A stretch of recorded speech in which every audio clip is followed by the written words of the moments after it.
Konnichiwa. Watashi wa Kalani desu. It's my pleasure to welcome you to this website.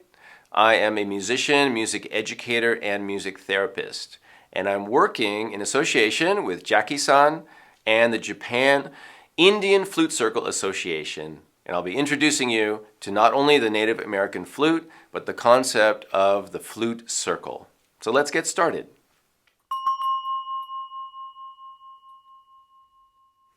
The flute circle is a casual musical gathering of people who enjoy playing the flute, and maybe they play other instruments as well.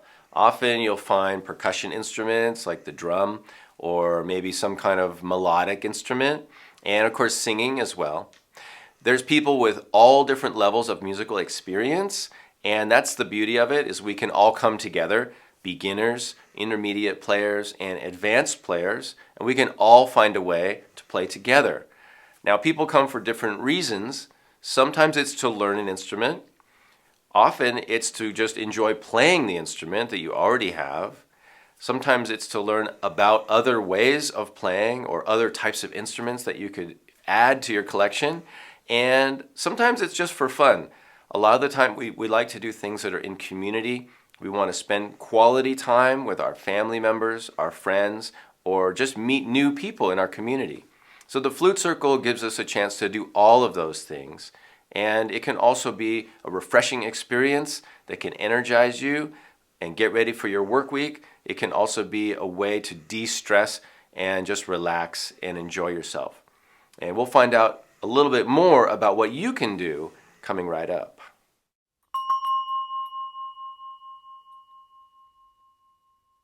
My personal approach to the flute circle is based on these qualities. First of all, it's improvised. So it's just coming from the creativity of all the participants. There's no pre-formed plan. We're not recreating music that we've played before. We're not creating music based on anything other than what we feel is musical and we feel it fits with whatever's happening. Secondly, it's a very welcoming and permissive environment. There's no judgment. If you're starting off, then good for you, and that's where you are, and we want to support you. And if you're experienced, then that's wonderful. We need experienced people. We need beginning people. We need people at every level to make it a full and rewarding experience for everybody.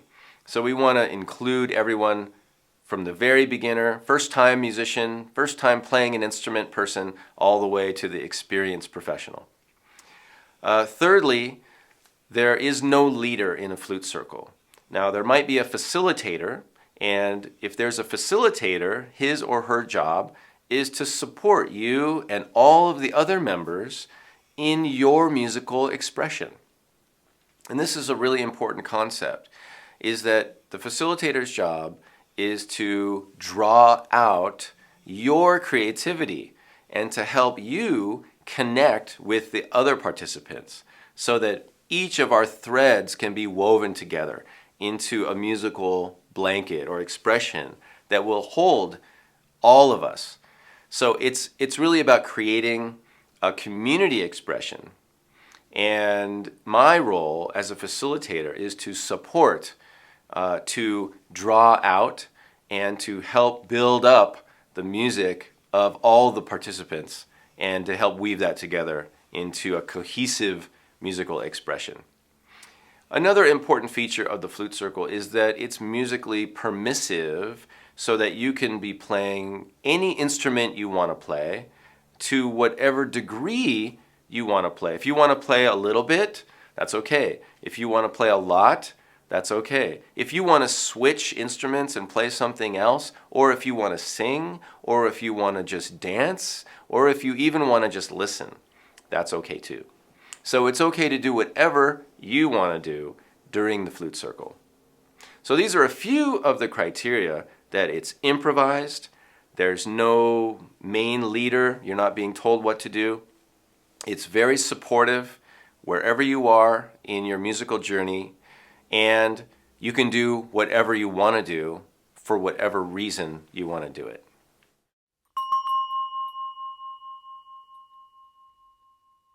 Some things that you can do in the flute circle in terms of playing and participating include, one, you can play what we call a drone or a tonal ground, and that provides a foundation on top of which other people can build. So for this, we're going to use the low note. I'm going to use the lowest note on this A flute, and I'm going to use my breath to just add a little bit of rhythm to make it a little interesting, and you'll hear one pitch for this example.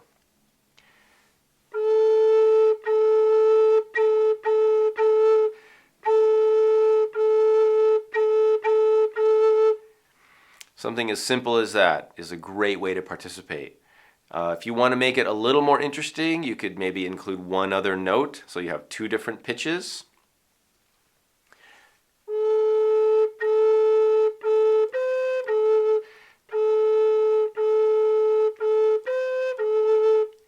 So in the upcoming example, I'm going to be using a bass flute, which is lower than this one, but I'll be playing the same thing, a tonal ground. Number two, you can play what we call an ostinato or a vamp. And those are just words we use to describe a repeating pattern or little melody. So you can experiment, you can find a little melody that you like, and you can just repeat it as part of the overall musical rhythm that's happening in the circle. So that might sound like this.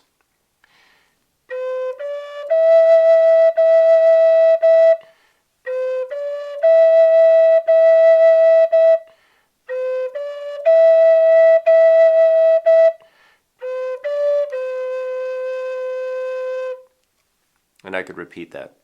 A third thing that you can do would be to add to another person's pattern. So imagine somebody else in the circle is playing the vamp that I just played, and now you're going to add to that, which means you could play a harmony, which would be different notes, but that would be in a similar melody. You might add on to the end of it with just a little embellishment. So if you imagine the thing I just played, imagine this adding to that.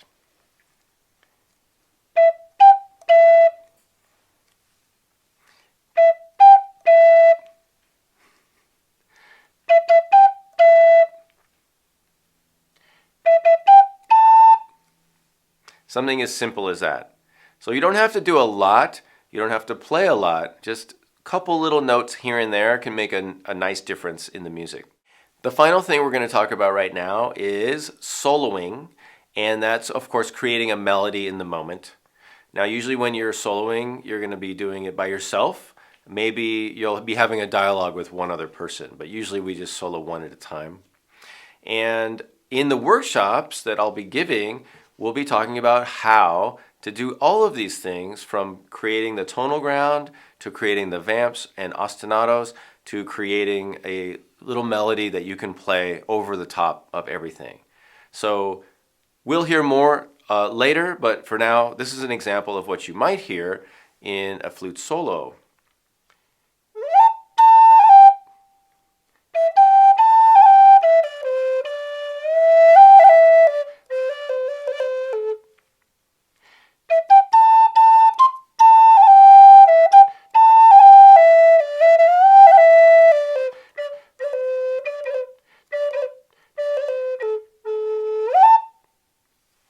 All right, these are a few of the things that you can do with your flute in the flute circle.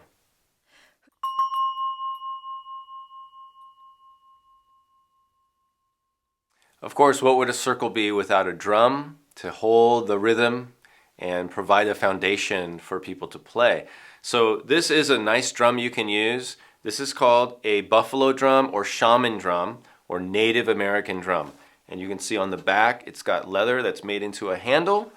And the front is just a very simple cowhide drum. We play with a nice soft mallet, and that sounds like this.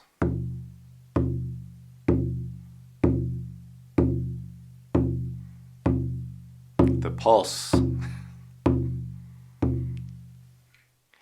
Another really nice instrument you can add to any flute circle is a rattle. There's so many different kinds. Here's one that would be worn around a dancer's ankle, and it would accent their movements, their steps. Here's a similar one that has a handle, so it's very easy to play, and you can keep a simple rhythm.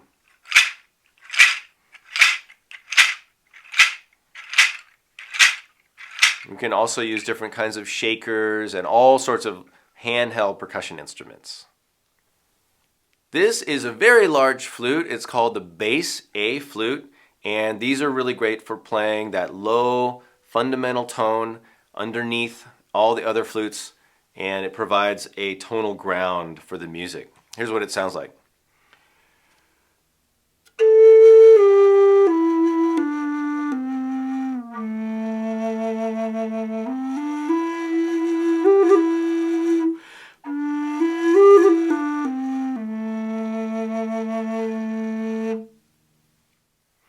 This is another instrument, one of my favorite instruments to play with the flute in a flute circle. It's called a tongue drum. It's a wooden box, and on the top you can see that it has different cut bars, and each one of these is a different note. So if you tap them,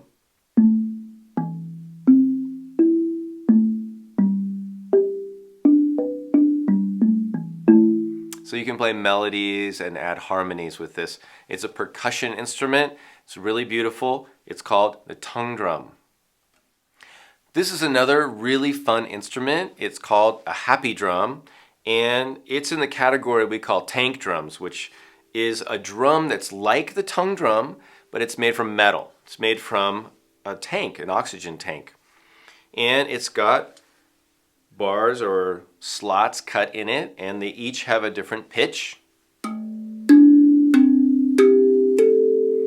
And so we can play melodies and things. You can use your hands, you can use mallets as well.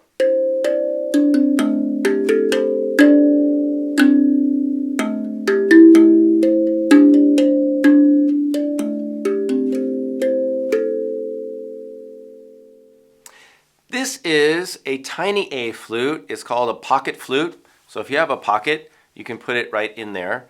I'm going to be using it to play a melody because it cuts over, it soars over the music, and you can hear it even if there's lots of other instruments playing. Sounds like this.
Thank you so much for joining me in this presentation as I share my passion with you for playing instruments and for playing them in a community setting.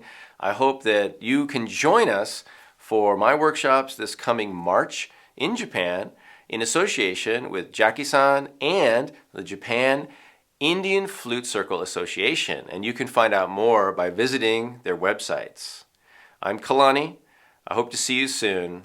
Arigato gozaimashita.